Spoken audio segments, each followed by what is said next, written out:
Ny mofinaina anio atolotry ny FJKM Ambohijanaka Karafitiavana.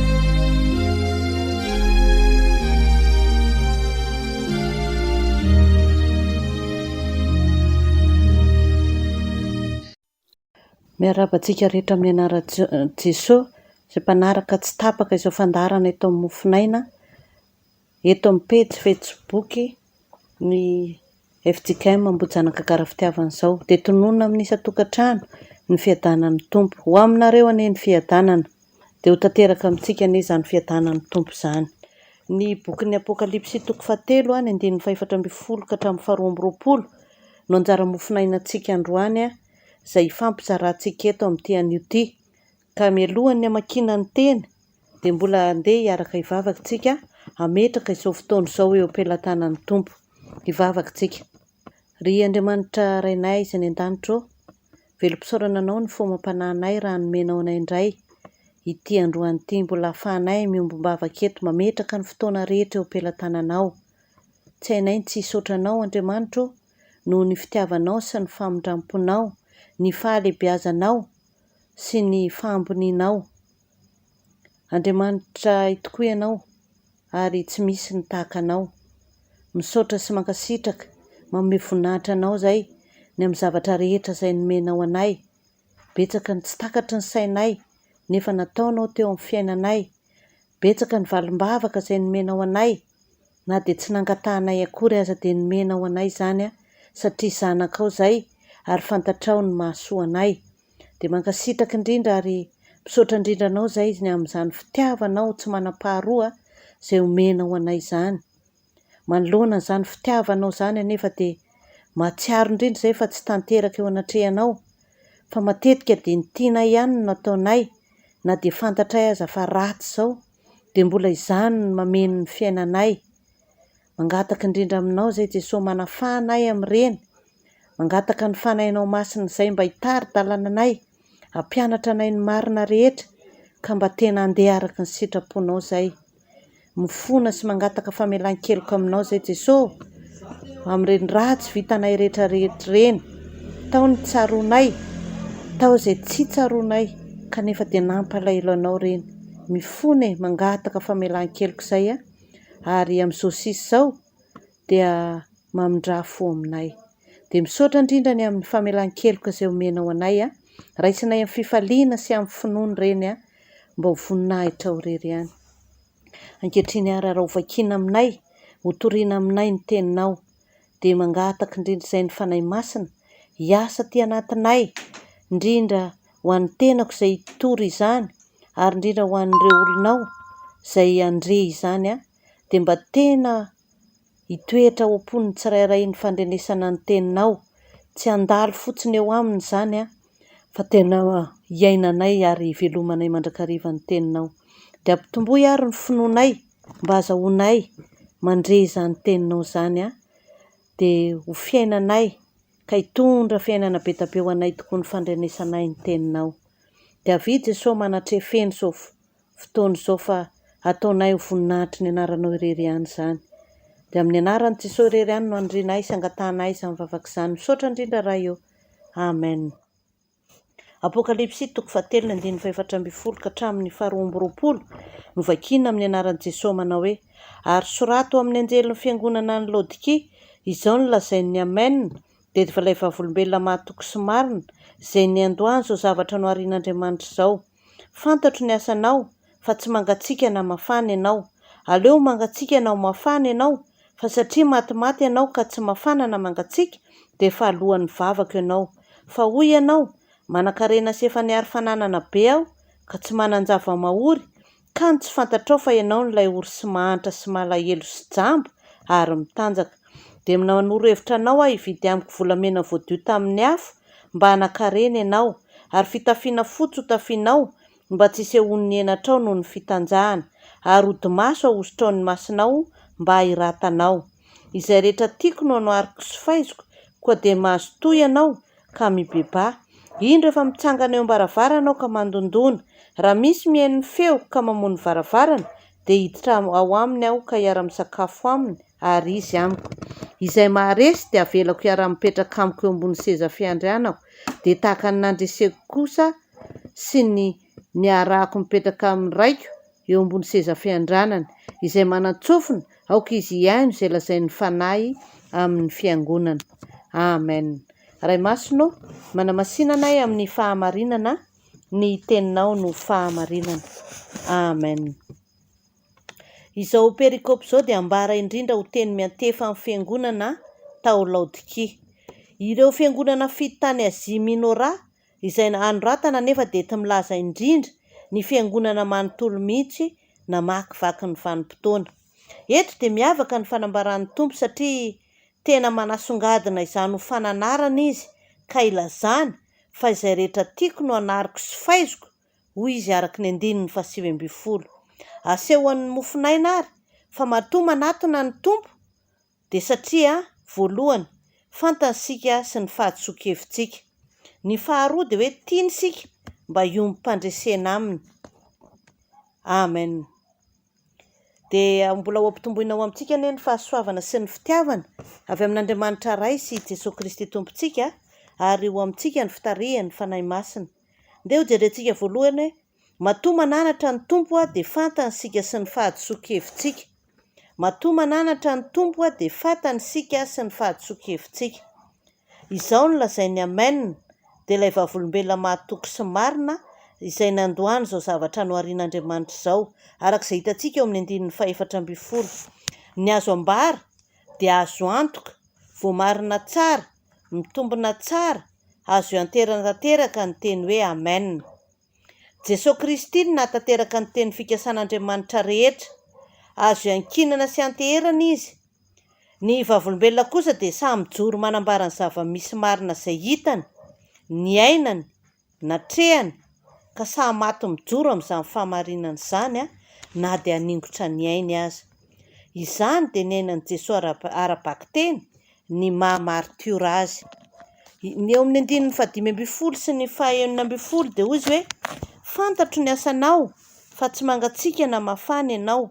Aleo mangatsiaka na ho mafana ianao, fa satria matimaty ianao ka tsy mafana na mangatsiaka dia efa alohan'ny vavako ianao. Ara-tantara dia tanàna misy volkano i Laodikia, ka misy rano matimaty sy matsaboka. Voatery tsy maintsy nanao maromaro tsiraisana tamin'ny manodidina lavitra izy azahoana rano tsara. Tonga nanana toetra nanalasala, tsy azo itikina ny mponina tao Laodikia. Teny izay maneho izany fa fantatro ny Tompo ary tsy miafina aminy ny momba antsika rehetra.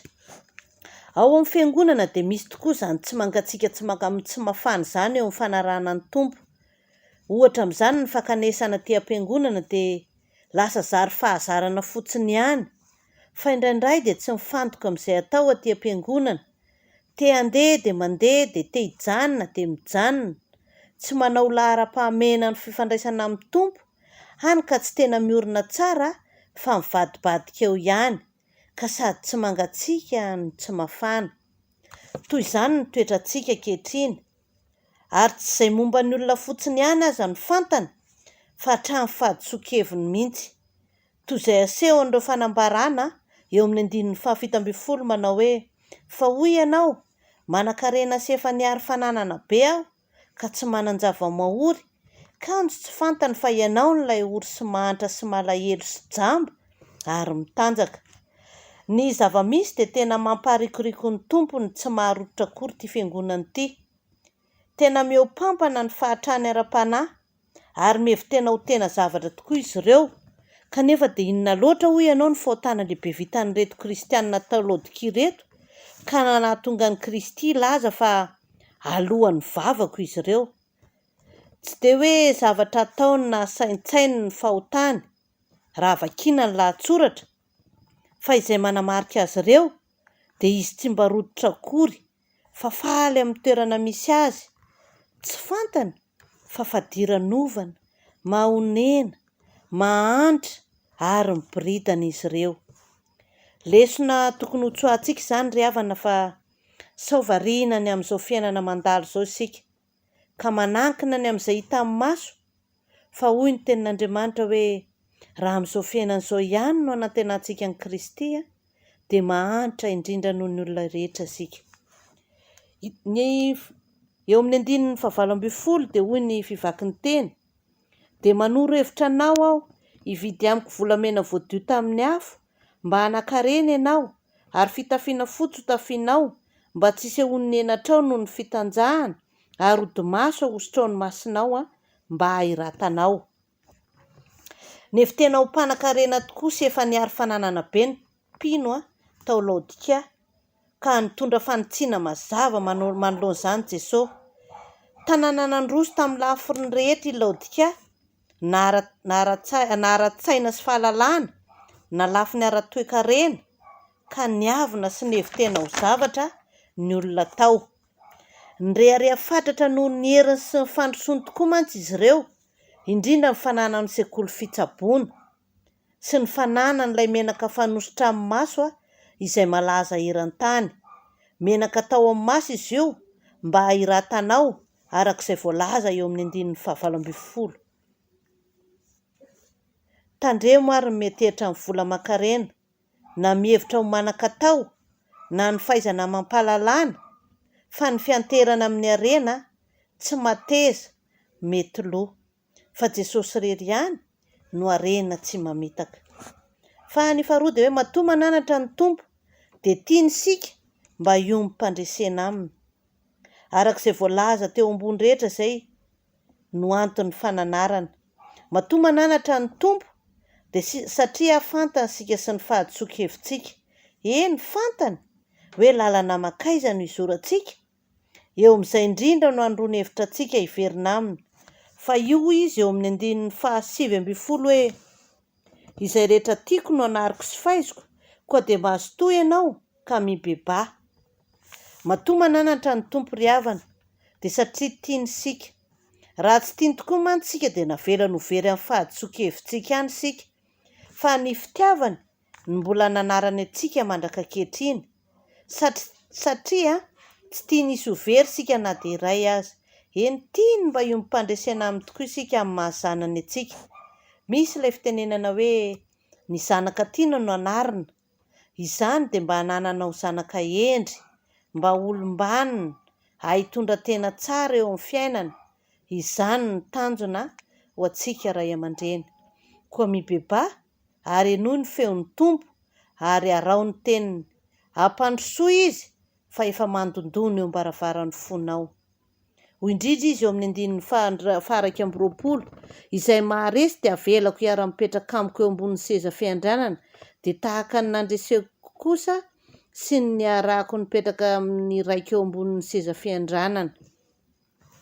Teny maneho fiombonana izany, tsy misy matateraka izany anefa afa-tsy eo amin'ny fiainonana ny teniny irery ihany. Foiny Jesosy andovan'ny fiainana mandrakizay isika.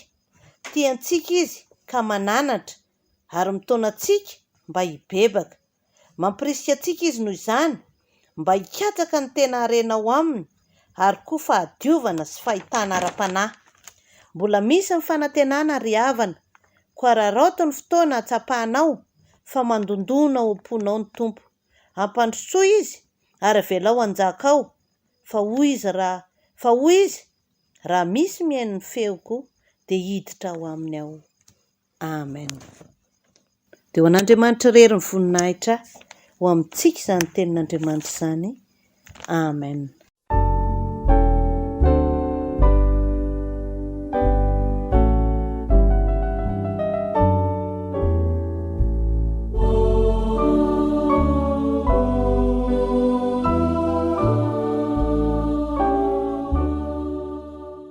Vavakantsika.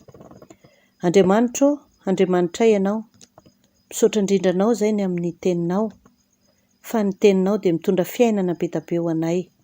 Misaotra indrindra anao izay raha nampahafantarinao anay indray ny sitraponao, fa miteny taminay tokoa ianao tamin'ny alalan'izany teninao izany, ary fantatray tokoa ny fitiavanao anay, fa matoa ianao mbola mananatra anay dia mahafantatra fa indraindray misy ny fahadisoka-hevitra ao anatinay ao.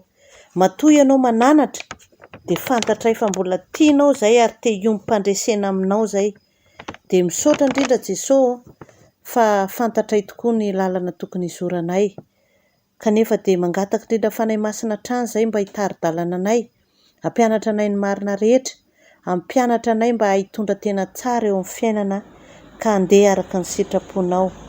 Dia misaotra indrindra Jesosy fa ny irianay sy angatahanay dia ampitomboy hatrany ny finoanay, fa indraindray izay dia kely finoana ihany tokoa ka mandeha ampahazarana, mandeha amin'izay saim-patanay fa tsy mba mandeha amin'izay sitraponao Andriamanitra.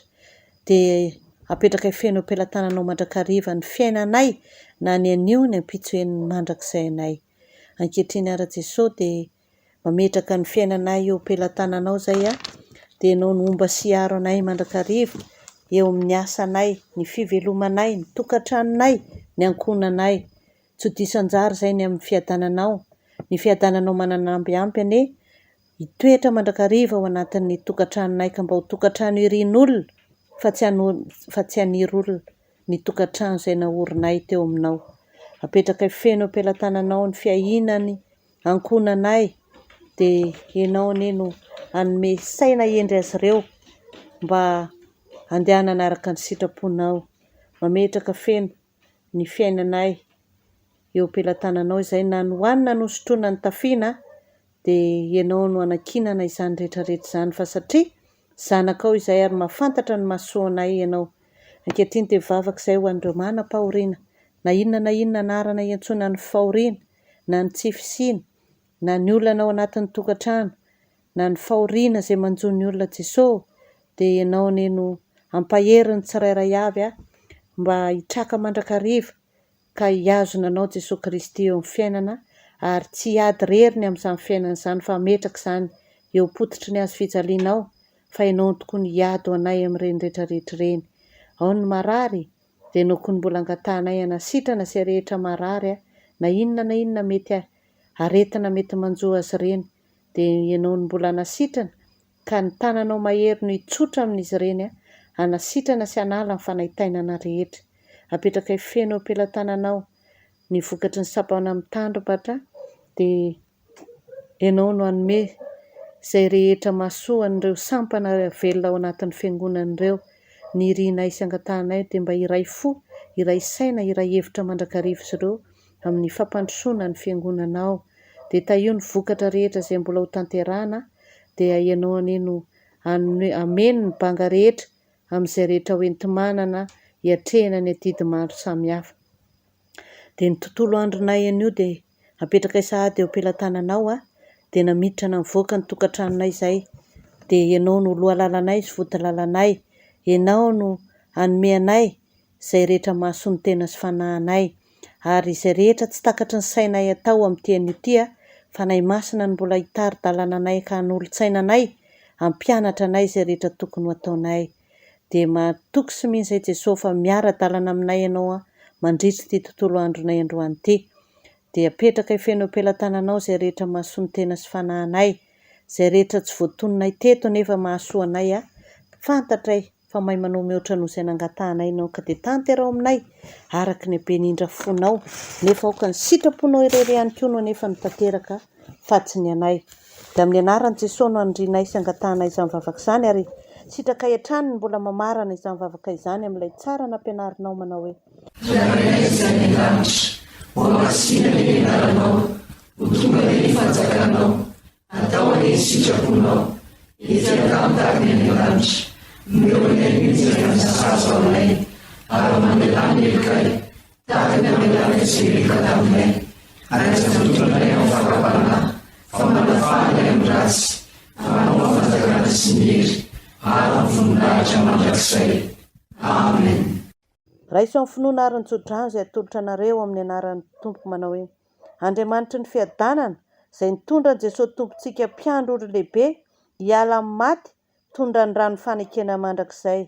Izany hantanteraka anareo amin'ny tsara rehetra anao ny sitrapony ka hiasa ao anatinareo sy hankasitrahana eo masina amin'ny alalan'i Jesosy Kristy.